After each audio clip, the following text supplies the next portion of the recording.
যদি ডানা ওয়ালা পাখি হইতাম, একটা উড়াল দিয়া আমি মদিনায় যাইতাম। হায়রে একটা উড়াল দিয়া আমি মদিনায় যাইতাম।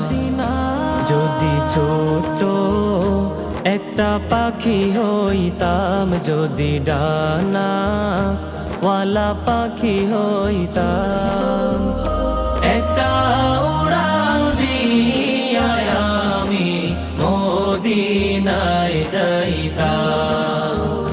হায়রে একটা উড়াল দিয়া আমি মদিনায় যাইতাম। এদিকে সেদিকে ঘুরে বেড়াইতাম মেলিয়া ডানা, যেথায় পড়েছিল নবীর কদম খানা। এদিকে সেদিকে ঘুরে বেড়াইতাম মেলিয়া ডানা,